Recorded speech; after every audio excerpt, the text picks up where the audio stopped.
പിതാവിൻ്റെയും പുത്രൻ്റെയും പരിശുദ്ധാത്മാവിൻ്റെയും നാമത്തിൽ ആമേൻ.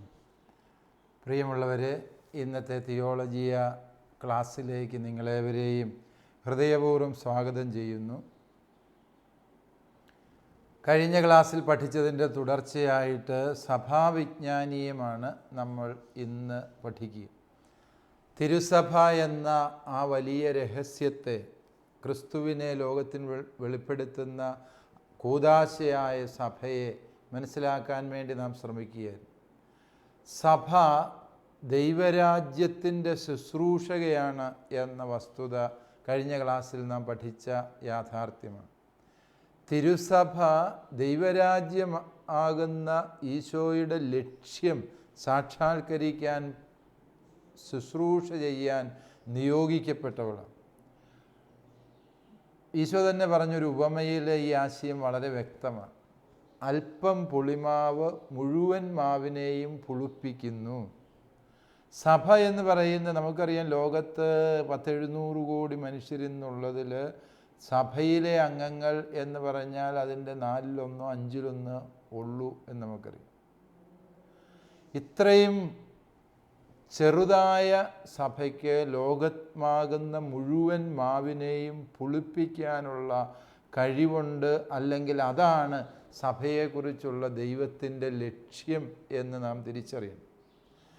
അതായത് ദൈവരാജ്യമാകുന്ന ഈ മുഴുവൻ മാവിനെയും പുളിപ്പിക്കുക എന്നുള്ള ലക്ഷ്യത്തോടെ മിശിഹാ തമ്പുരാൻ സ്ഥാപിച്ച കൂട്ടായ്മയാണ് സഭ. ഈശോ തൻ്റെ ലക്ഷ്യത്തെ സാക്ഷാത്കരിക്കാൻ സഭയെ പ്രയോജനപ്പെടുത്തി എന്നുള്ളത് വലിയ സത്യമാണ്. കാരണം വെറും 12 പേരിൽ ആരംഭിച്ച ഈ സഭാ കൂട്ടായ്മ പലസ്തീനായിലെ സെഹിയോൻ ശാലയിലെ ഒരു മുറിയിൽ ആരംഭിച്ച ഈ ഒരു പ്രസ്ഥാനം, അല്ലെങ്കിൽ ഈ ഒരു കൂട്ടായ്മ വളർന്നു വന്ന് ഇന്ന് ലോകത്തിൻ്റെ അതിരുകളോളം വളർച്ച പ്രാപിച്ചുവെങ്കിൽ അതിൻ്റെ അർത്ഥം ഈ പുളിമാവ് ശരിയായ ദിശയിൽ തന്നെ, ശരിയായ അർത്ഥത്തിൽ തന്നെ പ്രവർത്തിക്കുന്നുവെന്നാണ്. അതുകൊണ്ട് ഈ ലോകത്തെ മുഴുവനും ഈ ദൈവരാജ്യത്തിൻ്റെ ഭാഗമാക്കാൻ നമ്മെ കൊണ്ടാകുമോ എന്നുള്ള ആശങ്കകൾക്ക് അടിസ്ഥാനമില്ല. കാരണം എല്ലാ മക്കളും ദൈവരാജ്യത്തിൻ്റെ ഭാഗമാകണം എന്നത് സൃഷ്ടിയിലെയുള്ള ദൈവത്തിൻ്റെ സ്വപ്നമാണ് എന്ന് നാം തിരിച്ചറിയണം. പല തടസ്സങ്ങളും ദൈവരാജ്യത്തിൻ്റെ സ്ഥാപനത്തിനുണ്ട്. വിശിഷ്യ മനുഷ്യൻ്റെ പാപങ്ങൾ, തിന്മയുടെ വ്യവസ്ഥിതികൾ എല്ലാം ദൈവരാജ്യ സ്ഥാപനത്തിന് തടസ്സമായി നിൽക്കുന്ന വസ്തുതകളാണ്. പക്ഷേ എന്ന് പറയുമ്പോഴും നാം മനസ്സിലാക്കേണ്ട യാഥാർത്ഥ്യം, ദൈവരാജ്യം ദൈവം സ്ഥാപിക്കുക തന്നെ ചെയ്യും. യുഗാന്ത്യത്തിന് മുമ്പ് ദൈവരാജ്യത്തിൻ്റെ സ്ഥാപനം പൂർത്തീകരിക്കപ്പെടും എന്നുള്ള വസ്തുത നാം തിരിച്ചറിയും.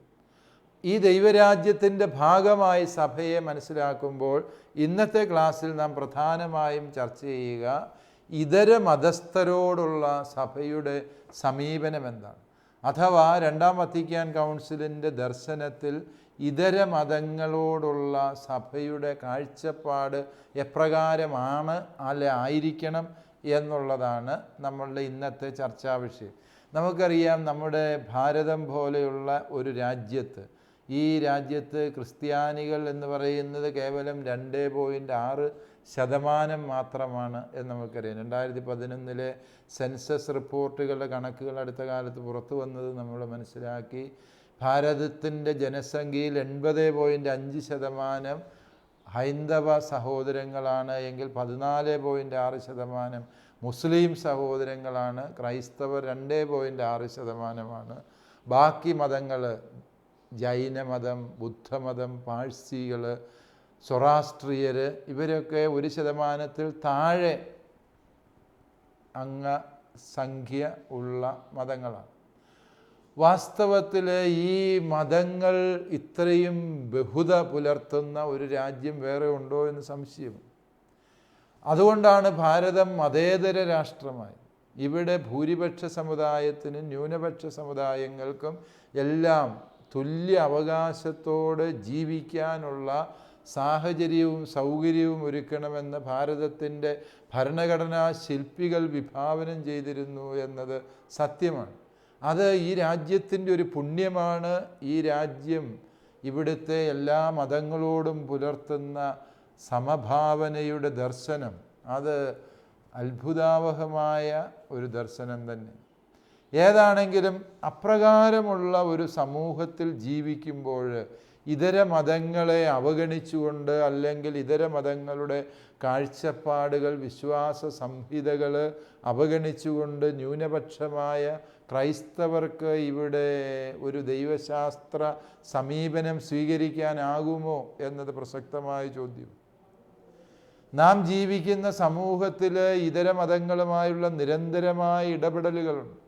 നാം നമ്മുടെ ചുറ്റുവട്ടങ്ങളിൽ താമസിക്കുന്ന ക്രൈസ്തവേതര സഹോദരങ്ങളോട് ഇടപെടാതെ, അവരുമായിട്ടുള്ള സൗഹൃദത്തിലല്ലാതെ നമുക്ക് ജീവിക്കുക അസാധ്യമാണ് എന്ന് നമുക്കറിയാം.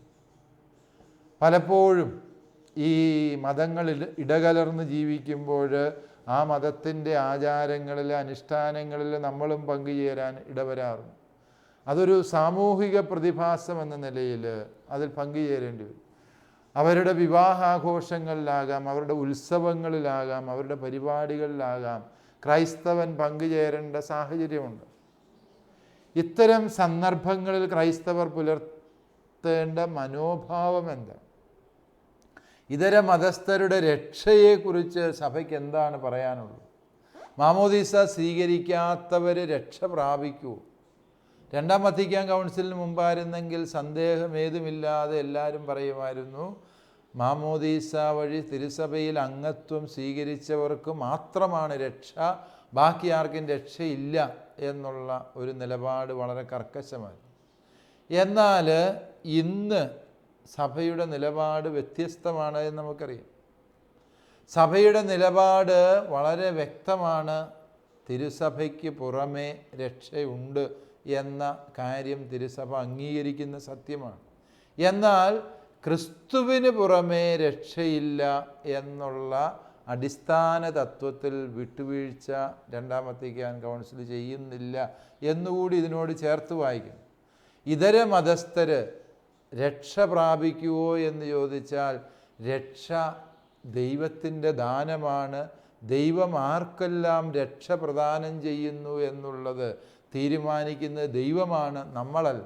നാം ഉണ്ടാക്കിയ നിയമങ്ങൾക്കോ വ്യവസ്ഥിതികൾക്കോ ചട്ടക്കൂടിനുള്ളിലോ നിന്നുകൊണ്ടല്ല ദൈവം തൻ്റെ രക്ഷയെ ദൈവജനത്തിന് അല്ലെങ്കിൽ ഇതര മതസ്ഥർക്ക് നൽകുന്നത് എന്ന സത്യം രണ്ടാം വത്തിക്കാൻ കൗൺസിൽ ഊന്നിപ്പറഞ്ഞു. അതുകൊണ്ട് തന്നെ 3 കാഴ്ചപ്പാടുകൾ രണ്ടാം വത്തിക്കാൻ കൗൺസിൽ ഇതര മതസ്ഥരുടെ രക്ഷയെക്കുറിച്ച് പറഞ്ഞപ്പോൾ പറഞ്ഞു. 1, തൻ്റേതല്ലാത്ത കാരണങ്ങളാൽ ക്രിസ്തീയ വിശ്വാസത്തിലേക്ക് വരാൻ കഴിയാതെ പോകുന്ന വ്യക്തികൾ. ഇത് വളരെ വിശാലമായ ഒരു അർത്ഥത്തിൽ തന്നെ നമ്മൾ മനസ്സിലാക്കണം. തൻ്റേതല്ലാത്ത കാരണങ്ങളാൽ ക്രിസ്തീയ വിശ്വാസത്തിലേക്ക് കടന്നു വരാനോ ഈശോ മിശിഹായെ രക്ഷകനായി സ്വീകരിക്കാനോ കഴിയാത്ത വ്യക്തികൾ, അവരെക്കുറിച്ചാണ് ഒന്നാമതായി കൗൺസിൽ പറയുക. തൻ്റേതല്ലാത്ത കാരണങ്ങളാൽ എന്ന് പറഞ്ഞാൽ നമുക്കറിയാം, നമ്മൾ ക്രൈസ്തവരിൽ ബഹുഭൂരിപക്ഷവും ക്രൈസ്തവ മാതാപിതാക്കളിൽ നിന്ന് ജനിച്ചു എന്ന കാരണത്താൽ ക്രിസ്തു മതത്തിലേക്ക് സ്വീകരിക്കപ്പെട്ടവരാണ്. നാം മാമോദീസ സ്വീകരിച്ചതിൻ്റെ കാരണം നമ്മുടെ മാതാപിതാക്കന്മാർ ക്രൈസ്തവരായിരുന്നു എന്നുള്ളൂ. നമുക്ക് ലഭിച്ചതുപോലെ ഒരു സാഹചര്യം മറ്റ് മതത്തിലെ വ്യക്തികൾക്കില്ല. നാം ക്രൈസ്തവരായി ജനിച്ചു എന്നുള്ളത് നമ്മുടെ പ്രത്യേകമായ ഏതെങ്കിലും ഇടപെടൽ കൊണ്ട് സംഭവിക്കുന്നതല്ല. എന്നതുപോലെ ഇതര മതസ്ഥർ ആ മതത്തിലെ അംഗങ്ങളായി ജനിക്കുന്നു എന്നുള്ളത് അവരുടേതായ ഉത്തരവാദിത്വത്തിൻ്റെ ഭാഗമല്ല. അതുകൊണ്ട് ഇതര മതസ്ഥരുടെ രക്ഷയെക്കുറിച്ച് തുറവിയുടെ ഒരു വാതിലാണ് രണ്ടാം വത്തിക്കാൻ കൗൺസിൽ ഈ പ്രസ്താവനയിലൂടെ തുറന്നിരിക്കുന്നത് എന്നാണ് ഞാൻ പറഞ്ഞു വന്നത്. രണ്ടാമത് പറഞ്ഞ വ്യവസ്ഥ ഇതാണ്: അവർ സ്വന്തം മനസാക്ഷിയുടെ പ്രേരണ അനുസരിച്ച് ജീവിക്കുന്ന വ്യക്തികളാണ്. അതായത് ഓരോ വ്യക്തിയും ിലുമുള്ള ദൈവത്തിൻ്റെ സ്വരമാണ് മനസാക്ഷി എന്ന് പറയും. ശരിയാം വിധത്തിൽ രൂപീകരിക്കപ്പെട്ട ഒരു മനസാക്ഷി ദൈവസ്വരം തന്നെയാണ് എന്ന് തിരുസഭ വിശ്വസിക്കുന്നു. അതായത് ഒരു വ്യക്തി ശരിയായത്, ഇപ്പോൾ ഒരാളെ കൊല്ലരുത് എന്ന് എന്നുള്ള തത്വം അത് ക്രിസ്ത്യാനിക്ക് മാത്രം അറിയാവുന്ന തത്വമല്ല, അത് എല്ലാ മതസ്ഥർക്കും അറിയാവുന്നതാണ്. മറ്റുള്ളവരെ ആദരിച്ചും ബഹുമാനിച്ചും ജീവിക്കണം, സഭ്യമായിട്ട് സംസാരിക്കണം, മറ്റുള്ളവരെ ഉപദ്രവിക്കരുത് തുടങ്ങിയ നമ്മുടെ മനസ്സാക്ഷിയിൽ ദൈവം രേഖപ്പെടുത്തിയ അടിസ്ഥാനപരമായ ധാർമ്മിക തത്വമുണ്ട്. അത് ക്രിസ്ത്യാനി ആയതുകൊണ്ട് മാത്രം ഒരുവൻ അറിയുന്നതല്ല, അല്ലെ ഹിന്ദു ആയതുകൊണ്ടോ മുസ്ലിം ആയതുകൊണ്ടോ മാത്രം അറിയുന്നതല്ല ഈ ധാർമ്മികത. എല്ലാ സൃഷ്ടികളുടെയും ആന്തരികതയിൽ സൃഷ്ടാവ് രേഖപ്പെടുത്തിയ ധാർമ്മികതയുടെ ഒരു നിയമം, ആ നിയമത്തെയാണ് നാം മനസാക്ഷി എന്ന് പറയുക. ആ മനസാക്ഷി അനുസരിച്ച് ഒരുവൻ ജീവിക്കുമ്പോൾ അവൻ ആത്യന്തികമായി ദൈവഹിതം അനുസരിച്ച് തന്നെ ജീവിക്കും. അതുകൊണ്ട് മനസാക്ഷി അനുസരിച്ച് ജീവിക്കുന്നവൻ്റെ രക്ഷയെക്കുറിച്ച് വത്തിക്കാൻ കൗൺസിൽ പറയുന്നു. മൂന്നാമത്തെ വ്യവസ്ഥ, ഈ വ്യക്തി ദൈവത്തെ തൻ്റേതായ വഴികളിലൂടെ അന്വേഷിക്കുന്ന വ്യക്തിയായിരിക്കും. ദൈവമില്ല എന്നും ദൈവത്തെ നിഷേധിച്ചും നിരീശ്വരവാദിയായും നടന്നു കഴിഞ്ഞാൽ ആ വ്യക്തിയുടെ രക്ഷയെക്കുറിച്ച് പറയാൻ നമുക്ക് സാധിക്കുക. ഒരുപക്ഷെ ഈ ദൈവാന്വേഷണത്തിൻ്റെ വഴിയിൽ ഒരു വ്യക്തി കുറേ കാലം നിരീശ്വരവാദിയായി നടന്നിരിക്കാം, അത് സ്വാഭാവികം. മറിച്ച് ആ വ്യക്തിക്ക് ദൈവത്തെ അന്വേഷിക്കാനുള്ള തുറവി, സന്നദ്ധത ആവശ്യമാണ്. അപ്പോൾ ഈ മൂന്ന് വ്യവസ്ഥകളാണ് രണ്ടാം വത്തിക്കാൻ കൗൺസിൽ ഇതര മതസ്ഥരുടെ രക്ഷയെക്കുറിച്ച് പറയുമ്പോൾ പറയുക. അത് വിശുദ്ധ ഗ്രന്ഥത്തിൽ അധിഷ്ഠിതമാണ് ഈ സാർവത്രിക രക്ഷ എന്ന് തിരുസഭ പഠിപ്പിക്കുന്നു. കാരണം എന്താ? എല്ലാ സൃഷ്ടികളും ഒരേ സൃഷ്ടാവിൽ നിന്ന് വന്നവർ. ദൈവം ഒരുവനേ ഉള്ളൂ എങ്കിൽ മനുഷ്യകുലത്തിന് ഒരേ ഒരു രക്ഷകനേ ഉള്ളൂ. ദൈവം ഒരുവനേ ഉള്ളൂ എങ്കിൽ മനുഷ്യകുലം മുഴുവനും സൃഷ്ടിക്കപ്പെട്ടത് ഒരേ ഒരു ദൈവത്താലാണ്. ദൈവം ഒരുവനേ ഉള്ളൂ എങ്കിൽ ഈ മനുഷ്യൻ്റെ ആത്യന്തിക ലക്ഷ്യമായ ദൈവത്തിൽ എത്തിച്ചേരേണ്ടത് മനുഷ്യൻ്റെ ആവശ്യമാണ്. അതിൻ്റെ തുടക്കം, അന്ത്യം ഇതെല്ലാം ഒരേ ദൈവത്തിൽ തന്നെയാണ്. ബൈബിൾ എന്താ പറയുക?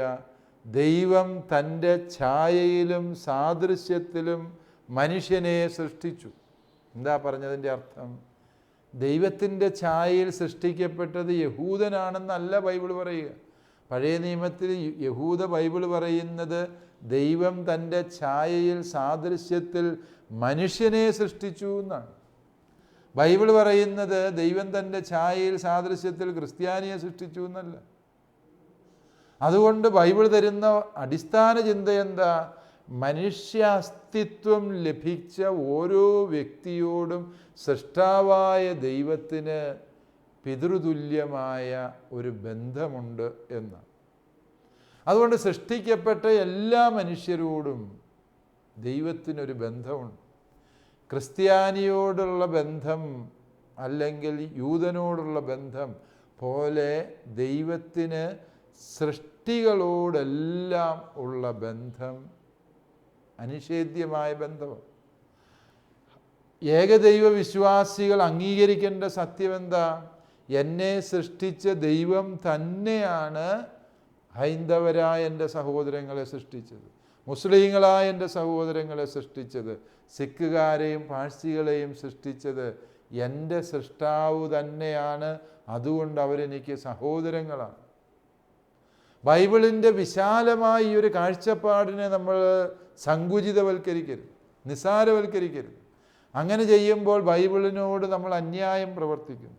സൃഷ്ടി എന്ന ആരംഭ ബിന്ദുവിൽ എല്ലാ മനുഷ്യർക്കും ദൈവവുമായി ബന്ധമുണ്ട് എന്ന സത്യം, യുഗാന്ത്യത്തിൽ ഓരോ സൃഷ്ടിയും അതിൻ്റെ ലക്ഷ്യത്തിലേക്ക് തിരികെ വരുന്നു എന്നുള്ളത് നമ്മുടെ വിശ്വാസമാണ് എങ്കിൽ ദൈവത്തിൽ നിന്ന് പുറപ്പെട്ട മനുഷ്യൻ ദൈവത്തിൽ എത്തിച്ചേരേണ്ടവനാണ് എന്ന നമ്മുടെ വിശ്വാസം സത്യമാണ് എങ്കിൽ ദൈവത്തിൽ നിന്ന് ഉത്ഭവിച്ച എല്ലാ മനുഷ്യനും ദൈവത്തിലേക്ക് എത്തിച്ചേരേണ്ടവൻ.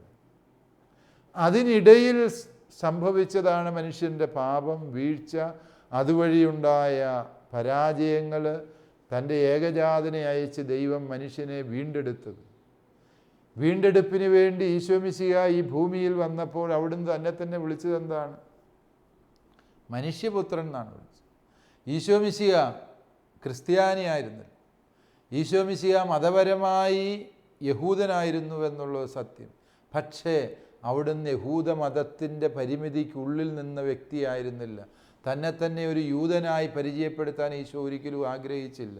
മറിച്ച് അവിടുന്ന് എപ്പോഴും തന്നെ വിശേഷിപ്പിച്ചത് മനുഷ്യപുത്രൻ എന്നാണ്. നമുക്ക് അത്ഭുതം തോന്നും, ഈശോ എന്തിനാ തന്നെ മനുഷ്യപുത്രൻ എന്ന് പറയും?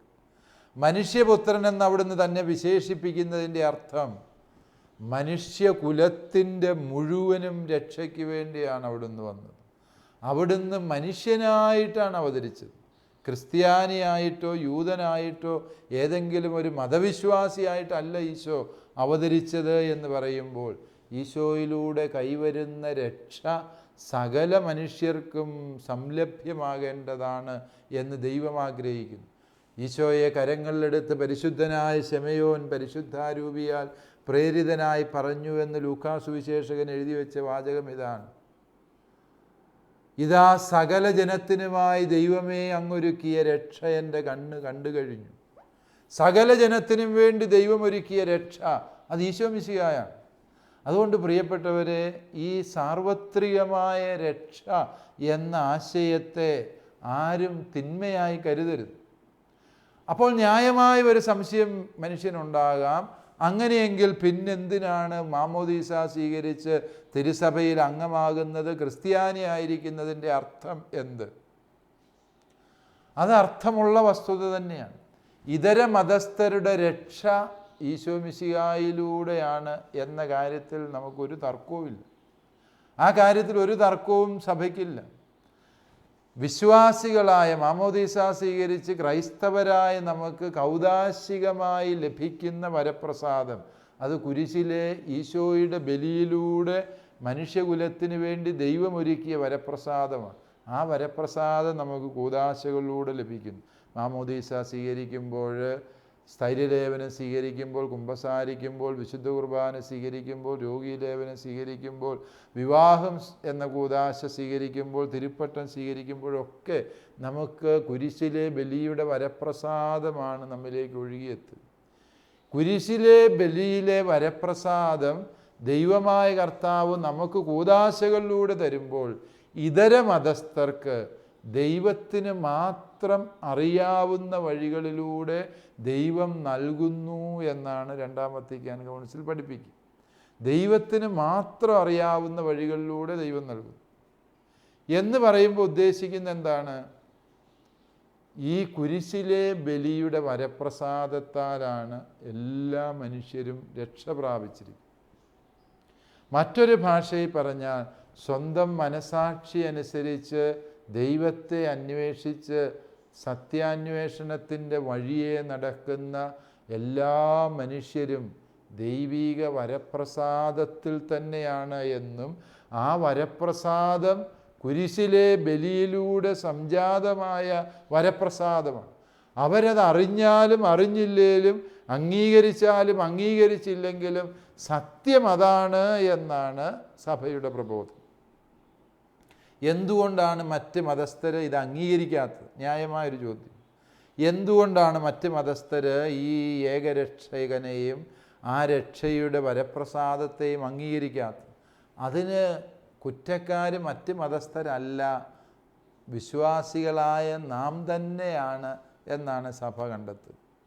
ഇതര മതസ്ഥർ എന്തുകൊണ്ട് ഈശോയിലൂടെ കൈവരുന്ന രക്ഷയുടെ മഹത്വം അറിയുന്നില്ല എന്ന് ചോദിച്ചാൽ അതിൻ്റെ ഒന്നാം പ്രതികൾ വിശ്വാസം സ്വീകരിച്ച ക്രൈസ്തവരായ നമ്മൾ തന്നെ. നമ്മുടെ ജീവിതം കണ്ടിട്ട്, നമ്മുടെ ജീവിത സാക്ഷ്യം കണ്ടിട്ട് ഈ ക്രിസ്തുമാർഗത്തിൻ്റെ രക്ഷാകര മൂല്യത്തെക്കുറിച്ച് ഇതര മതസ്ഥർക്ക് ഒന്നും തോന്നുന്നില്ല. അവർ നോക്കുമ്പോൾ അവരെക്കാളും വഷളായി ജീവിക്കുന്ന ക്രിസ്ത്യാനികളുണ്ട്, അവരെക്കാളും അങ്കലാപ്പി ജീവിക്കുന്നവരുണ്ട്, അവരെക്കാളും ദ്രവ്യാഗ്രഹികളുണ്ട്, അവരെക്കാളും അസത്യം പ്രവർത്തിക്കുന്ന ക്രിസ്ത്യാനികളെ കാണുമ്പോൾ ക്രിസ്തുമാർഗത്തിൻ്റെ രക്ഷണീയ മൂല്യത്തെക്കുറിച്ചുള്ള സാക്ഷ്യം അപ്രസക്തമായി തീരുന്നു എന്നുള്ളതാണ് സത്യം. അതുകൊണ്ട് ഇതര മതസ്ഥർ ഈശോ മിശിഹായെ അറിയുന്നതിനുള്ള ശരിയായ തടസ്സം എന്ത് എന്ന് ചോദിച്ചാൽ വിശ്വാസം സ്വീകരിച്ച നമ്മുടെ സാക്ഷ്യ ജീവിതത്തിൻ്റെ കുറവല്ലേ എന്നാണ് സഭ നമ്മുടെ മുമ്പിൽ ഉയർത്തുന്ന യഥാർത്ഥ വെല്ലുവിളി. അതുകൊണ്ട് ഇതര മതസ്ഥരെ അപേക്ഷിച്ച് ക്രൈസ്തവൻ്റെ പ്രാധാന്യം എന്താ? ലെസ്ലി ന്യൂബിഗിൻ എന്ന് പറയുന്ന മദ്രാസ് മൈലാപ്പൂർ രൂപതയുടെ ബിഷപ്പായിരുന്ന ഒരു ആംഗ്ലിക്കൻ ബിഷപ്പാണത്. അദ്ദേഹം പറഞ്ഞ ഒരു മറുപടി, ക്രിസ്ത്യാനി ആയിരിക്കുന്നതിൽ എന്താണ് അർത്ഥം? ക്രിസ്ത്യാനി ആയിരിക്കുന്നതിൻ്റെ മെച്ചം, ഈ ഭൂമിയിൽ ക്രിസ്ത്യാനികളും ഇതര മതസ്ഥരും തമ്മിൽ ഒരു വ്യത്യാസമില്ല. ക്രിസ്ത്യാനിക്കും അപകടം സംഭവിക്കും, ക്രിസ്ത്യാനിക്കും രോഗങ്ങൾ വരും, മറ്റ് മതസ്ഥർക്ക് സംഭവിക്കുന്ന എല്ലാ വഴികളിലൂടെയും ക്രിസ്ത്യാനികളും നടന്നേ പറ്റൂ. ന്യായമായും ക്രിസ്ത്യാനിയായി ജീവിച്ചതുകൊണ്ട് എന്താ മെച്ചം? ചോദ്യത്തിൻ്റെ ഉത്തരം ആ ബിഷപ്പ് പറയുന്നത് ഇങ്ങനെയാണ്. അദ്ദേഹം പറഞ്ഞു, വെയിറ്റ്, കാത്തിരിക്കുക. യുഗാന്ത്യത്തിൽ മഹിമപ്രതാപങ്ങളോടെ ദൈവപുത്രൻ ആഗതനാകുമ്പോഴാണ് യേശുവിനെ രക്ഷകനും നാഥനുമായി സ്വീകരിച്ചതിൻ്റെ വ്യത്യാസം എന്ത് എന്ന് നാം മനസ്സിലാക്കാൻ പോകും. യുഗാന്ത്യത്തിൽ അവൻ മഹിമപ്രതാപങ്ങളോടെ വരുമ്പോഴാണ് അവനിൽ വിശ്വസിച്ചതിൻ്റെ, അവൻ സ്ഥാപിച്ച സഭയിൽ അംഗമായി ജീവിച്ചതിൻ്റെ, അവൻ സ്ഥാപിച്ച കൂദാശകൾ സ്വീകരിച്ചതിൻ്റെ യഥാർത്ഥ മഹത്വം നമുക്ക് മനസ്സിലാക്കാൻ കഴിയും. അതുകൊണ്ട് പ്രിയപ്പെട്ടവരെ, കൗദാശികമായി സഭയിൽ അംഗമായി ക്രിസ്തീയ ജീവിതം നയിക്കുന്നത് മറ്റേതൊരു മതത്തിലെ ജീവിതം പോലെയാണ് എന്നാരും തെറ്റിദ്ധരിക്കരുത്.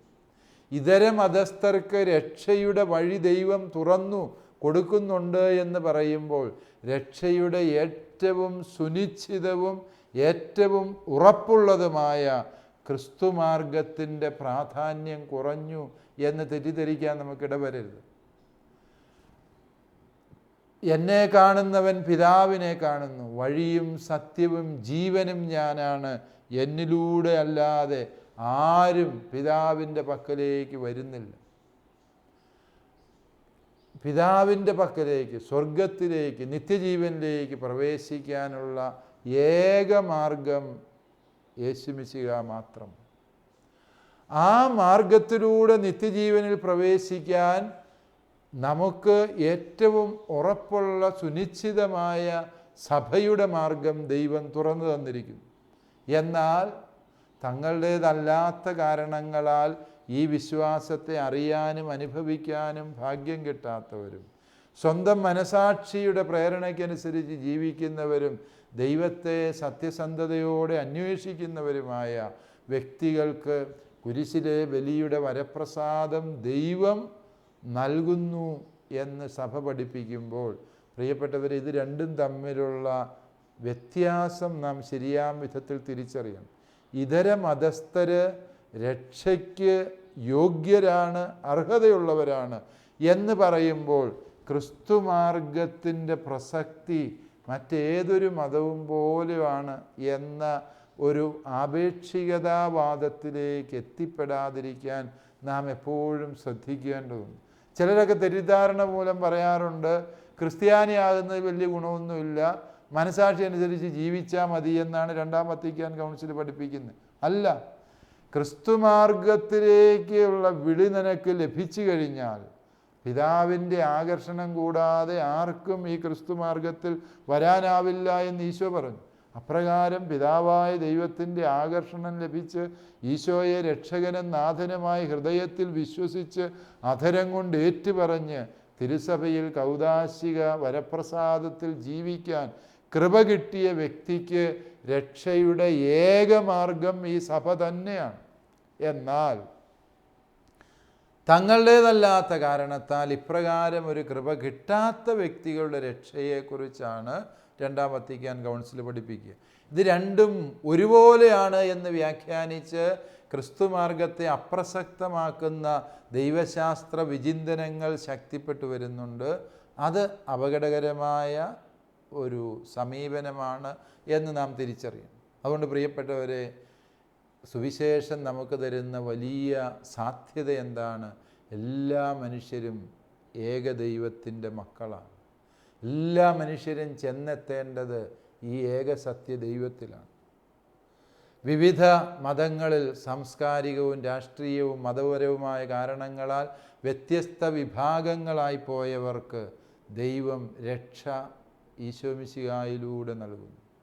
ദൈവത്തിൻ്റെ രക്ഷണീയ കരം ക്രിസ്തുവിലൂടെ ദൈവം സകല ജനപദങ്ങൾക്കും നീട്ടുന്നു എന്നതിൽ നമുക്ക് സന്തോഷിക്കാം. ആ രക്ഷയുടെ അവകാശികളാകാൻ ദൈവത്താൽ പ്രത്യേകം തിരഞ്ഞെടുക്കപ്പെട്ടവർ എന്ന നിലയിൽ സഭയിൽ അംഗങ്ങളായതിനെ ഓർത്ത് നമുക്ക് സന്തോഷിക്കുകയും ചെയ്യും. കൂടുതൽ വിശദാംശങ്ങൾ വരും ക്ലാസ്സിൽ പഠിക്കുകയാണ്. കാരണം ഇത് വളരെ സങ്കീർണമായൊരു ദൈവശാസ്ത്ര വിഷയമായതിനാൽ ഈ ആശയത്തിൻ്റെ പ്രായോഗിക മാനങ്ങൾ വരും ക്ലാസ്സിൽ നാം പഠന വിധേയമാക്കുന്നതാണ്. ദൈവം അനുഗ്രഹിക്കട്ടെ. കോഴ്സുകളെക്കുറിച്ചുള്ള വിശദ വിവരങ്ങൾക്ക് the director, alpha institute of theology and science, Sandeshabhavan, post box number 70, Thalassery 670101. Telephone 0490 2344 2343 email alfits@gmail.com. Website www.alphathalassery.com. ഈ പ്രോഗ്രാമിനെക്കുറിച്ചുള്ള അഭിപ്രായങ്ങളും നിർദ്ദേശങ്ങളും ഞങ്ങളെ അറിയിക്കുക. വിലാസം: the producer, Theologia, Shalom television, Peruvannamuzhi PO, Kozhikode 673528. Phone 0496 266 4600.